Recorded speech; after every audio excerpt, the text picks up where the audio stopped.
Top of the morning to you, ladies and gentlemen. I here to be Hell's McUnicorn, and I here to be on this here bonny day here in old Tipperary town to be telling you about a few things I be having on me mind.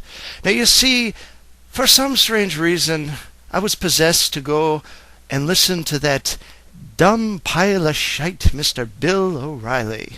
And while I was over there, I heard something that be getting a bit of me attention. Actually, I do remember the reason why I was over there. It's because there was actually something of actual significance on his show. And that particular something be an actual interaction with 8 candidates that be running for president. A very big deal, particularly if you're a Karen Mick like myself, and you think that something ought to be done about the current policy, be it the foreign policy or the domestic policy of this country.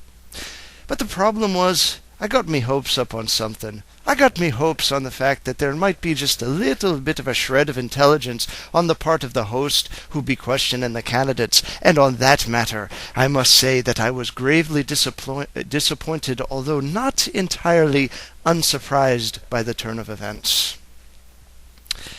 To put it simply, to go along with this little thingamajiggy that he be doing here with the candidates, he also had a little online poll in which if you listen to the show you could go on and you could vote and just tell Mr. O'Reilly which candidate you thought was the best. Now, he gave some sort of vague description of something which is called slamming the poll. You see, I never heard this term before until I tuned into his show this particular day. Now, maybe he says this sort of stuff all the time. I don't know, because I don't be caring about Bill O'Reilly, and nobody with half a brain be caring about him either. You see, they be caring about issues, not about some fat, pompous jackass who likes to yell at people for no particular reason. To bring it all down to brass tacks, he gave all of the particulars about each of the candidates except for Paul, who he accused of cheating by slamming the poll, which he defines as people going in and voting in too high a number.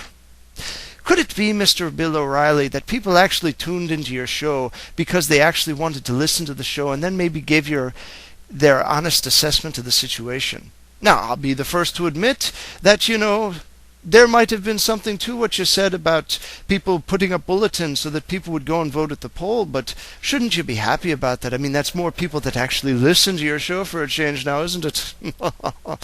Oh, but that's not what's on his mind. No, Mr. O'Reilly felt that he had to make a point. And the point that he made was this. He is a dumb, stupid, idiotic jackass who has no concern whatsoever over the future of this country, and he's in more of a position to decide what the future of this country ought to be than anybody else, since after all his vote was the only one that actually counted at the end of the day.